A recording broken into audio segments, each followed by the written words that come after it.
तो आज हम बात करेंगे अदर डिविजनल चार्ट की। तो प्रीवियस क्लास में हमने डिस्कस किया था कि D9 नोवास चार्ट और D3 ग्रेस्पोन चार्ट किस तरीके से बनाते हैं। अब हम बात करने वाले हैं अदर फ्यूड चार्ट्स की। तो मैं वही कुंडली लगा रहा हूं जो कि प्रीवियस क्लास में मैंने लगाई थी।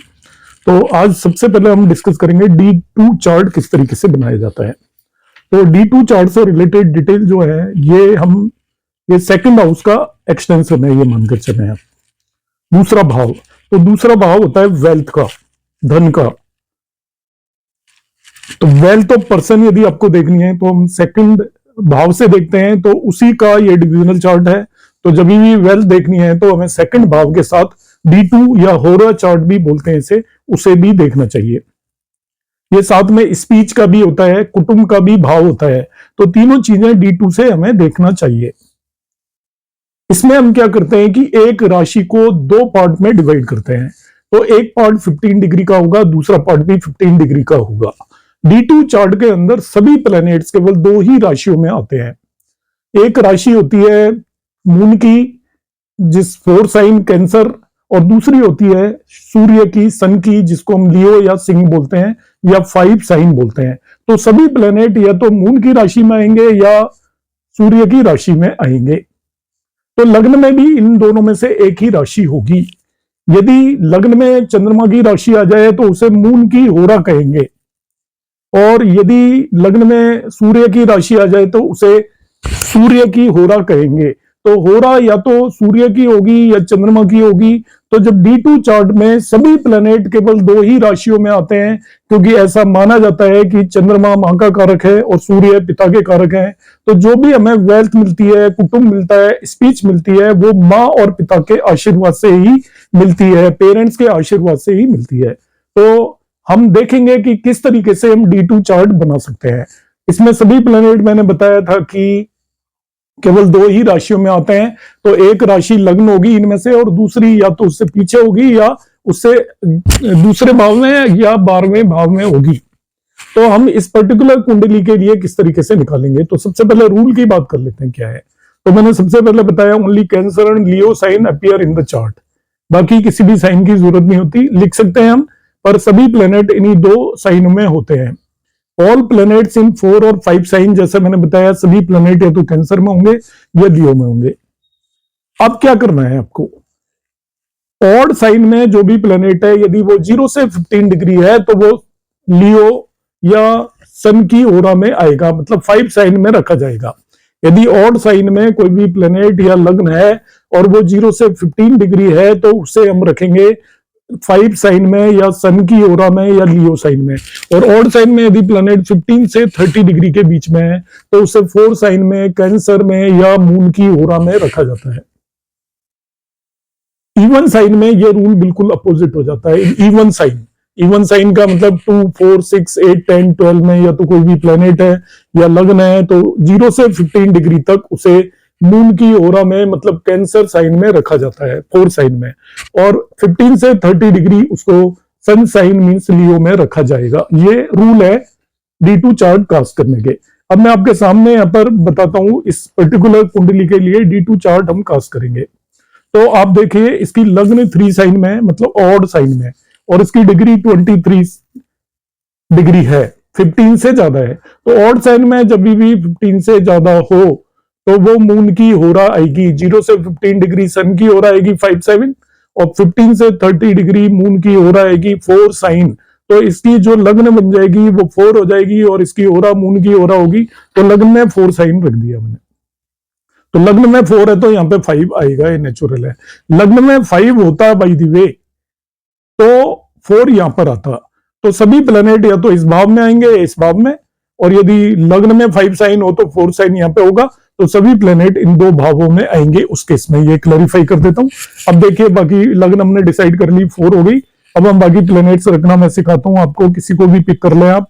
सपोज ये 5 साइन के पिक किए, इसके अंदर एक जुपिटर दे रखा है, वो 15 डिग्री 10 मिनट्स है। तो ऑड साइन में 15 डिग्री से ज्यादा हो गया। ऑड साइन में 15 डिग्री से ज्यादा है तो वो 4 साइन में आएगा मून की ओरा में। ऐसे ही ये वीनस भी ऑड साइन में, इसकी डिग्री 24 है तो ये भी ऑड साइन में 15 डिग्री से ज्यादा है, तो ये दोनों 4 साइन में रखे जाएंगे, जुपिटर एंड वीनस। तो देखिए यहाँ पे जुपिटर वीनस को 4 साइन में रख दिया, ये वीनस रखा हुआ है, ये जुपिटर रखा हुआ है। बाकी प्लैनेट्स को प्लेस करते हैं। आप सन को देखिए, सन 11 डिग्री में है, ये ऑड साइन में है। ऑड साइन में यदि 0 से 15 डिग्री हो तो वो सन की ओरा में आएगा, 5 साइन में आएगा सन यहाँ पर। तो सन को मैं 5 साइन में रखा है, देखिए सन 5 साइन में रखा हुआ है। इसके बाद मार्स की डिग्री दे रखी है अब 14 डिग्री 20 मिनट्स। तो मार्स की भी डिग्री 15 डिग्री से कम है, तो 15 डिग्री से कम है तो ये भी आपका ऑड साइन में 15 डिग्री से कम होने पे सन की ओरा मतलब 5 साइन में ही आएगा। तो मार्स भी 5 साइन में आ गया। और एक दो प्लेनेट रख के देख लेते हैं। यहाँ पे देखते हैं मून, खुद चंद्रमा कहां पे आएगा। तो इसकी डिग्री है 19 डिग्री 56 मिनट ऑड साइन में। तो ऑड साइन में 15 डिग्री से ज्यादा होते ही वो मून की ओरा में आएगा 4 साइन में। तो यहाँ पर इसको हम 4 साइन में रख देंगे मून को भी। और देखते हैं कोई सैटर्न आपको रखना है तो इवन साइन में ये 6 डिग्री 54 मिनट है। तो इवन साइन में 0 से 15 डिग्री हो तो वो मून की ओरा 4 साइन में आएगा। तो ये 4 साइन में जाएगा ये भी, तो इसको 4 साइन में रख देंगे। राहु है देखिए ऑड साइन में 9 साइन में और 15 डिग्री से ज्यादा है। तो ऑड साइन में 15 डिग्री से ज्यादा हो तो मून की ओरा में आएगा। तो इसको भी यहीं पे रखा जाएगा दोनों को। तो इस तरीके से हम D2 चार्ट बना लेते हैं। इसके बिल्कुल सिंपल नियम है। सभी प्लेनेट 2 ही राशियों में आते हैं, 4 और 5 में। कोई भी प्लेनेट यदि ऑड साइन में है या लग्न भी ऑड साइन में है और उसकी डिग्री 0 से 15 है तो वो 5 साइन में जाएगी। और यदि उसकी डिग्री 15 से 30 है तो 4 साइन में जाएगी। इसी तरीके से यदि कोई भी प्लेनेट इवन साइन के अंदर है और वो 0 से 15 डिग्री है तो वो 4 साइन में जाएगा, और 15 से 30 है तो 5 साइन में जाएगा। इस तरीके से हम D2 चार्ट प्रिपेयर कर सकते हैं। अब नेक्स्ट हम बात करेंगे D7, जिसको हम सप्तांश कुंडली बोलते हैं। सप्तांश कुंडली, तो सप्तांश कुंडली बेसिकली 5th हाउस का एक्सटेंशन है, मगर इसमें 5th हाउस की एजुकेशन नहीं देखते। इसमें प्रोजेनी, संतान या चिल्ड्रन बर्थ ही देखते हैं, बस ये चीजें देखते हैं। और ये बहुत ही इंपॉर्टेंट कुंडली है। आपको जब भी संतान से रिलेटेड प्रेडिक्शन देनी है या कुछ भी देखना है तो हमें D7 कुंडली बनानी भी आनी चाहिए, और बनाने के साथ साथ इसको रीड करना भी आना चाहिए। तो अभी हम बनाने की बात कर रहे हैं, हाउ टू कास्ट D7। तो D7 में एक साइन को 7 इक्वल पार्ट्स में डिवाइड किया हुआ है। तो 30 डिग्री को जब 7 से डिवाइड करेंगे तो एक पार्ट की वैल्यू एक्यूरेटली आएगी 4 डिग्री 17 मिनट 8.37 सेकेंड्स। एक्चुअल में इतनी आएगी 8.37 सेकेंड्स तक। तो यदि सप्तांश में हम ऑल 7 सप्तांश की वैल्यू निकालें तो पहले सप्तांश की वैल्यू आएगी 4 डिग्री 17 मिनट 8 सेकंड ले लिया है मैंने, 0.37 को छोड़ दिया है पहले उसमें। सेकंड सप्तांश आ जाएगा 8 डिग्री 34 मिनट रफली 17 सेकंड्स। थर्ड आएगा, इसमें उतना ऐड करते जाइए, 12 डिग्री 51 मिनट 25 सेकंड। इसको इसमें ऐड कर दीजिए, फिर इसमें इसको फिर ऐड कर दीजिए, फिर इसमें इसको फिर ऐड कर दीजिए एक सप्तांश की वैल्यू को। तो 4 सप्तांश आएगा up to 17 degree 8 minute 34 second. ये क्लियर कर देता हूं, इस और इसके बीच के जो भी एंगल है, वो जो भी डिग्रीज हैं वो 4 सप्तांश में मानी जाएंगी। फिफ्थ आएगा, इसमें 4 डिग्री 17 मिनट 8 सेकंड ऐड कर देंगे तो 21 डिग्री 25 मिनट एंड 42 सेकंड आ जाएगा। फिर 6 सप्तांश एंड होगा 25 डिग्री 42 मिनट 51 सेकंड एंड 7 सप्तांश एंड होगा 30 डिग्री पर। इन दोनों के बीच में जो भी एंगल आएगा वो 7 सप्तांश में माना जाएगा। इन दोनों के बीच में जो भी आएगा वो 6 में माना जाएगा। इन दोनों के बीच में जो भी आएगा वो 5th में माना जाएगा। मतलब उससे हायर वाली वैल्यू लेनी है आपको। अब हम कुंडली में सप्तांश कुंडली बनाने के रूल, यहां पर इसको बड़े ध्यान से ध्यान रखना है। रूल ये होता है, यदि कोई भी लग्न या प्लेनेट ऑड साइन में है, ऑड 1 3 5 7 9 11 में, तो उसकी काउंटिंग वहीं से की जाती है। जिस भी साइन में उसी से काउंट करेंगे, जिस भी सप्तांश में है वहां तक उतना काउंट करेंगे, तब उसको हम प्लेस करेंगे D7 चार्ट के अंदर। मगर यदि वो इवन साइन में है 2 4 6 8 10 12 में, तो जिस भी साइन में है उससे 7th हाउस से हम काउंट करना शुरू करेंगे, 7वें भाव से काउंट करना शुरू करेंगे। तो यहाँ पे अभी हम देखेंगे, सप्तांश कुंडली बनाएंगे इसी पर्टिकुलर चार्ट के लिए। तो सबसे पहले मैं लग्न डिसाइड करूंगा। तो लग्न आप देखिए ये ऑड साइन में है, तो यहीं से हम काउंटिंग करेंगे। इसकी डिग्रीज है लग्न की 23 डिग्री 23 मिनट्स। तो यहाँ पे देखिए कौन से सप्तांश में लाई कर रहा है, 23 डिग्री 42 मिनट 6th है, तो ये 6 सप्तांश में लाई करेगा। इन दोनों के बीच का हर एक एंगल 6 सप्तांश में लाई करेगा। तो 6 हम काउंट करेंगे यहां से 3 से। क्योंकि ऑड साइन है तो ऑड में वहीं से काउंट करता है, तो 6 यहां से काउंट करेंगे तो 1 2 3 4 5 6, 8 साइन लग्न बन जाएगी D7 चार्ट की। तो 8 साइन लग्न बन गई। अब पूरी कुंडली 8 साइन को लग्न बनाकर हम पूरी कर लेंगे पहले, मतलब पहले पूरी करने का मतलब 8 9 10 11 12 1 2 इस तरीके से हमने पूरी कुंडली कास्ट कर ली। लग्न डिसाइड होगी कि D7 की क्या होगी। इसकी लग्न से D7 की लग्न हमने डिसाइड कर ली। क्या रूल यूज किया, क्योंकि ये ऑड साइन में थी तो यहीं से हमें काउंटिंग करनी थी और इसका सप्तांश लग्न का था 6, तो यहां से 3 साइन से 6 काउंट किया तो 8 आया, तो D7 की लग्न 8 हो गई। अब हम आ जाते हैं नेक्स्ट पार्ट पर। इसमें हम कुछ एक प्लैनेट्स रखेंगे, तो बाकी आप खुद प्रैक्टिस कर सकते हो। जैसे मुझे मून प्लेस करना है तो मून को आप देखिए ऑड साइन में 19 डिग्री 56 मिनट, तो ऑड में तो यहीं से काउंटिंग होगी। अब 19 डिग्री कौन सा सप्तांश है, देखिए ये 5th सप्तांश है, 4th और 5th के बीच में आ रहा है तो 5th सप्तांश आएगा। तो यहां से 5 काउंट करूंगा जिस भी राशि में ये है, तो 1 2 3 4 5, तो 7 साइन में जाएगा मून। तो देखते हैं, हमने पहले से ही रखा हुआ है, मैंने 7 साइन में मून को रख दिया सप्तांश कुंडली के अंदर। अब कोई इवन साइन का केस ले लेता हूं समझाने के लिए। तो इवन साइन में इस कुंडली के अंदर एक बहुत कम प्लेनेट है, एक तो ये सैटर्न है, तो सैटर्न का ही एग्जांपल लेना पड़ेगा इवन साइन में। तो सैटर्न को अब कैसे प्लेस करेंगे, देखिए तो यहां पर हमें पहले तो देख लेते हैं इसका सप्तांश कौन है। 6 डिग्री 54 मिनट ये सेकंड सप्तांश आएगा, फर्स्ट और सेकंड के बीच में, तो सेकंड सप्तांश में है सन सैटर्न। तो गिनेंगे कैसे, ये 10 साइन में तो इससे 7वें भाव में जाएंगे। जब भी कोई प्लेनेट इवन साइन में है तो उससे 7वें भाव से गिनना शुरू करेंगे काउंटिंग। तो यहां से 7वां भाव गए 1 2 3 4 5 6 7, तो यहां से काउंट करेंगे। काउंट कितना करेंगे, ये सेकंड सप्तांश में है तो यहां से सेकंड काउंट करेंगे, इसे भी गिनना है 1 2, तो 5 साइन में सैटर्न जाएगा। तो देखिए मैंने 5 साइन में रखा है कि नहीं रखा है इसे सैटर्न को, ये 5 साइन में सैटर्न रखा हुआ है। फिर से मैं रिपीट कर देता हूं कि पहली बात तो क्या करना है, जब भी कोई भी प्लेनेट इवन साइन में कुंडली में, तो सप्तांश में रखने के लिए उसका सप्तांश पता कर लीजिए डिग्री से कौन से सप्तांश में आएगा। जैसे दूसरे सप्तांश में आएगा तो हमें दूसरा सप्तांश पता चल गया। काउंटिंग कहां से करेंगे, इस भाव से जिसमें जिस भी राशि में है उसमें 7वीं राशि से, तो बस सीधा ही देख के पता चल जाता है 7वीं है। अदरवाइज आप काउंट भी कर सकते हो, 1 2 यहीं से काउंट करना है, 1 2 3 4 5 6 7। अब यहां से हम गिनना शुरू करेंगे 2 सप्तांश, सेकंड सप्तांश में तो 1 2, तो 2 में आपका सैटर्न आ जाएगा। इस तरीके से हम सप्तांश कुंडली प्रिपेयर कर सकते हैं। नेक्स्ट अब हम बात करेंगे सप्तांश कुंडली इस तरीके से हम कास्ट कर सकते हैं। सभी प्लैनेट्स को रखना है, मैंने केवल 2-3 प्लैनेट्स रखना दिखाया है, बाकी आप प्रैक्टिस कर सकते हैं। और आपको यदि इनमें से किसी में भी कोई डाउट आता है तो आप मुझे मैसेज सेंड करेंगे, मैं आपको वो क्लैरिफाई कर दूंगा। अब नेक्स्ट हमारी एक बहुत इंपॉर्टेंट कुंडली आती है जिसे हम बोलते हैं D10 दशमांश चार्ट। दशमांश चार्ट 10th हाउस का एक्सटेंशन है। 10वां भाव कुंडली का कर्मों से आधारित होता है और प्रोफेशन से रिलेटेड भी होता है। तो किसी भी नेटिव का आपको कर्म देखने हैं या पर्टिकुलरली प्रोफेशन हम देखने हैं, कर्म तो हम कहाँ देखते हैं, ज्यादातर हम प्रोफेशन पे ही फोकस करते हैं। तो प्रोफेशन देखना है तो आपको D10 चार्ट प्रिपेयर करना पड़ेगा। तो D10 चार्ट का पर्पस क्या है वो आपको समझ में आ गया होगा कि हम प्रोफेशन देखना चाहें, 10वें भाव से रिलेटेड जो भी कार्यकर्तव्य देखने हैं, नेम फेम एटसेट्रा कर्म एवरीथिंग, तो वो हम 10वें up and down in the profession भी 10th हाउस से देखा जाता है। तो वो सब हम 10th हाउस से देखेंगे। तो उसका ये एक्सटेंशन है 10th भाव का डिविजनल चार्ट है। तो दशमांश कुंडली में हम क्या करते हैं, दशमांश का मतलब एक राशि को 10 इक्वल पार्ट्स में डिवाइड किया हुआ है। तो एक राशि को 10 इक्वल पार्ट में डिवाइड करेंगे तो एक पार्ट की वैल्यू 3 डिग्रीज हो जाएगी। तो 3 डिग्रीज हो जाएगी तो एक राशि को 10 पार्ट में डिवाइड किया तो उसके 10 हिस्से होंगे जिन्हें दशमांश बोलते हैं हर एक को।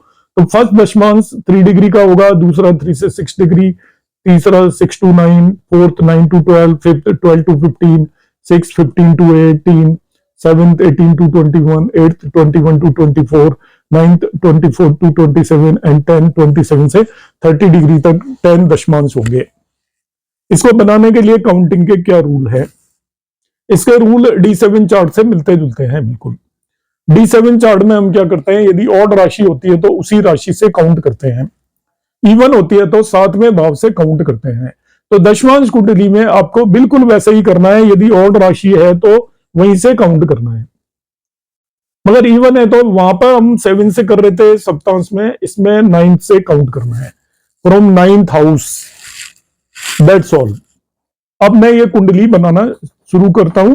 तो कुंडली बनाने में सबसे फर्स्ट रोल होता है लग्न डिसाइड करना डिविजनल चार्ट की। तो दशमांश कुंडली की लग्न हम डिसाइड करेंगे, देखिए आपके सामने इस कुंडली की लग्न 3 है, इसी के बेस पे हम डिसाइड करेंगे। तो पहली बात तो ये ऑड है, तो हम यहीं से काउंट करेंगे, और इसकी डिग्री है 23 डिग्री 23 मिनट्स। कौन सा दशमांश आया देखिए, वैसे 8th आएगा डायरेक्टली, तो 21 से 24 तक 8th दशमांश है। तो इसका मतलब हम यहां से 3 से ही काउंट करेंगे क्योंकि ऑड साइन है, और 8 काउंट करेंगे क्योंकि 8th दशमांश में है ये लग्न। तो यहां से 8 काउंट करेंगे, तो आप काउंट करके चले जाना, ये 10 पे पहुंच जाओगे आप। 1 2 3 4 5 6 7 8, तो 10 इसकी दशमांश कुंडली की लग्न बन जाएगी। तो मैंने दशमांश कुंडली बनाई रफ, और 10 यहां पर लग्न में रख दिया। अब 10 लग्न में रख के पूरी कुंडली आप तैयार कर लेंगे, 11 12 1 2 3 4 5 6 7 8 9। अब आपको एक कुंडली मिल गई है जिसके अंदर कोई भी प्लेनेट प्लेस्ड नहीं है। अब हमें प्लेनेट्स प्लेस करना है। तो प्लेनेट प्लेस करने में ऑड साइन में तो वहीं से गिनना है। तो अब जैसे मैं ऑड साइन वाले 1-2 प्लेनेट प्लेस करके बताता हूँ। अब इस केस में मैं जैसे सन को प्लेस करूंगा, तो सन ऑड साइन में है तो काउंटिंग यहीं से होगी, और 11 डिग्री का मतलब ये 4th दशमांश में आ जाएगा। 11 डिग्री का मतलब इट इज इन 4th दशमांश।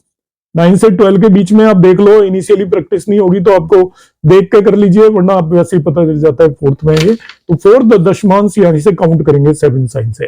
तो 7 से 4 काउंट करेंगे तो 1 2 3 4, तो ये 10 साइन में आएगा, तो दशमांश कुंडली की लग्न में ही चला जाएगा।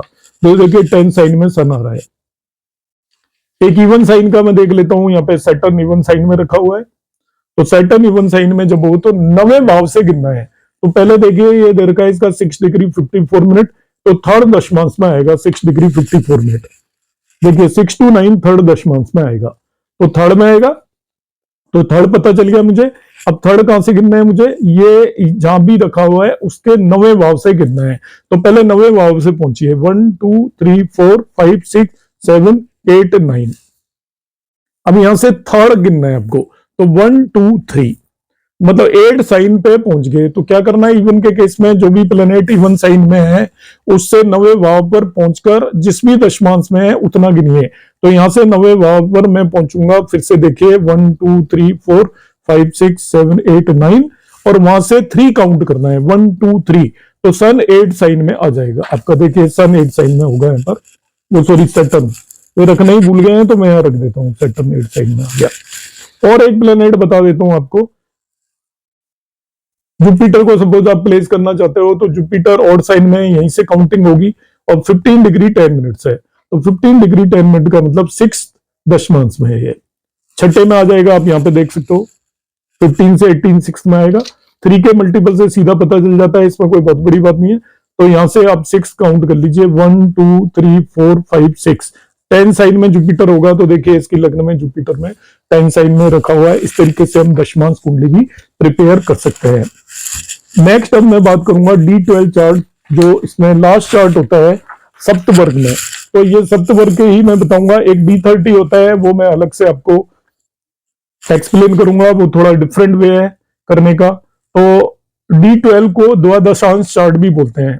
तो दशमांश और द्वादशांश में कंफ्यूजन होता है स्टूडेंट्स को जो एग्जाम देते हैं, तो आपको ध्यान देना है क्या पूछ रहे हैं वो। तो ये हम पेरेंट्स या लिनिएज या आपका जो भी है फोर फादर्स को देखने के काम में बेसिकली आता है D12 चार्ट। तो 4th और 9th हाउस के जो पेरेंट्स से रिलेटेड स्पेसिफिकेशन है, 4th हाउस मदर का होता है और 9th हाउस फादर का होता है, और भी बहुत सारी चीजों का होता है, मगर केवल आपको पेरेंट्स देखने हैं तो हम D12 चार्ट को देखेंगे। उनसे आपके कैसे रिलेशन है, उनकी सेहत कैसे होगी, पेरेंट्स से रिलेटेड सभी मैटर्स को जो देखना है तो D12 चार्ट हम उसमें यूज करते हैं। इसको बनाना बड़ा इजी होता है। तो यहाँ पर एक राशि को हम D12 है तो 12 पार्ट में डिवाइड करेंगे। तो 30 डिग्री की राशि को विल डिवाइड इनटू 12 पार्ट्स। 30 को 12 से डिवाइड करेंगे तो एक द्वादशांश की वैल्यू 2.5 डिग्री आ जाती है। 2.5 डिग्री का एक द्वादशांश होता है, 2.5 डिग्री का एक द्वादशांश होता है। तो यदि मैं इसको डिवाइड करना शुरू करूंगा तो पहला द्वादशांश आएगा 0 to 2.5, दूसरा आएगा 2.5 to 5, तीसरा आएगा 5 to 7.5, ऐसे आप 2.5 ऐड करते जाइए, चौथा 7.5 12.5 टू 10, फिर 10 टू 12.5, फिर 12.5 to 15, 15 to 17.5, 17.5 to 20, 20 to 22.5, 22.5 to 25, 25 to 27.5 and 27.5 to 30, ऐसे 12 द्वादशांश होते हैं। इसके रूल बड़े आसान है, जिस भी द्वादशांश में जिस भी साइन में है उससे उतना काउंट कर लो, बस सीधा सीधा है। मतलब क्या है, देखिए यहां पे मैंने लिखा है rule is count from the same sign. मतलब क्या है, देखिए सबसे पहले जैसे हम क्या करेंगे, जब भी हमें डिविजनल चार्ट बनाना होता है तो सबसे पहले हम उसकी लग्न डिसाइड करते हैं। तो यहाँ पे इसकी लग्न 3 है, इसकी लग्न डिसाइड करेंगे D12 चार्ट की क्या लग्न होगी। तो देखिए ये 23 डिग्री 23 मिनट्स है। आप जाओगे तो 10th द्वादशांश में आ रहा होगा, ये 10th में आ रहा है, देखिए 22.5 से लेकर 25 तक। तो 10th में आ रहा होगा ये यहां से। तो अब 3 साइन से 10 काउंट कर लो। तो 1 2 3 4 5 6 7 8 9 10, तो 12 पे पहुंच गए। 12 D12 की लग्न होगी इस केस में। तो देखिएंगे ध्यान से मैंने बना रखा है 12 D12 की लग्न होगी। तो सबसे पहले चार्ट बनाएंगे हम, कुंडली तैयार करेंगे D12। तो उसमें लग्न 12 रखकर बाकी हाउसेज में राशियों को रख देंगे। प्लेनेट कोई भी प्लेस नहीं किया है, तो आपका जो बिल्कुल एम्प्टी जो चार्ट बनेगा उसके अंदर लग्न में 12 होगा। 1 2 3 4 5 6 7 8 9 10 11। अब ये चार्ट बन गया। अब आपको सभी प्लैनेट्स को D1 चार्ट से उठाकर वहां पे ले जाकर रखना है। तो यहां से बहुत आसानी से पता चलेगा। सपोज मून रखना है आपको, तो मून ये 8th द्वादशांश में होगा। 19 डिग्री 54 मिनट 8th में आएगा, आप देख लीजिएगा ये 8th में होगा। तो यहां से 3 से जहां पे भी है उससे 8 काउंट कर लो आप। 3 से 8 काउंट करेंगे तो 1 2 3 4 5 6 7 8 10 साइन में जा रहा होगा। तो यहाँ पे देखिए मून को 10 साइन में रख रखा है मैंने।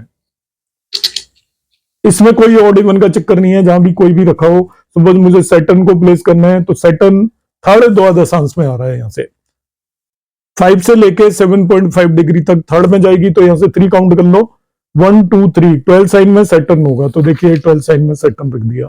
सभी प्लैनेट्स को रखना होता है हमें कुंडली में। मैं कुछ एक एग्जांपल बता रहा हूं क्योंकि मेरा पर्पस ये कुंडली बनाना नहीं है, इस केस में केवल आपको समझाना है। समझ में आ जाएगा तो आप सभी प्लैनेट्स को रख लोगे। सपोज मुझे राहु को रखना है तो राहु 9 साइन में है और वो 8th द्वादशांश में है। 19 डिग्री 27 मिनट 8th द्वादशांश। तो 9 से 8 काउंट कर लो, 1 2 3 4 5 6 7 8 4 साइन में होगा। तो देखते हैं राहु 4 साइन में है क्या। तो ये राहु 4 साइन में रखा हुआ है। तो इस तरीके से मैंने ये 2 क्लासेस में आपको सप्तवर्गीय जो भी कुंडलीज हैं ऑल 7 कुंडलीज को एक्सप्लेन कर दिया है। उनमें एक तो D1 ही चार्ट होता है, वो तो बर्थ चार्ट ही है। इसके अलावा D2 D3 D7 D9 D10 and D12 और एक D30 चार्ट होता है, उसको सेपरेटली मैंने एक्सप्लेन किया हुआ है, आप उसे देख सकते हैं। उसके मेथड्स बिल्कुल डिफरेंट है। इनमें यदि आपको किसी भी तरीके का कोई भी डाउट आता है तो आप मेरा मोबाइल नंबर ले लें। मेरा मोबाइल नंबर मैं यहाँ पर लिख रहा हूं, इट इज 9013798899। इस पर आप व्हाट्सएप करके SMS करें 8899। व्हाट्सएप ही करें, कॉल ना करें। और आपके जो भी डाउट्स हैं, आप कोई चार्ट चेक करवाना चाहते हैं, कोई डिफिकल्टी आती है तो आप मैसेज कर सकते हैं। आपको ये मेरा प्रयास कैसा लगा? यदि आपको पसंद आया तो आप वीडियो को शेयर करना और लाइक करना ना भूलें। अभी तक चैनल सब्सक्राइब नहीं किया है तो सब्सक्राइब कर लें। और आपके यदि कोई साथ में मिलने वाले कुलिक्स वगैरह ने नहीं सब्सक्राइब किया है तो उन्हें भी आइडिया दें। तो मेरा जो पर्पज है ज्यादा से ज्यादा लोगों तक पहुंचने में, उसमें आप मेरी मदद करें। नमस्कार।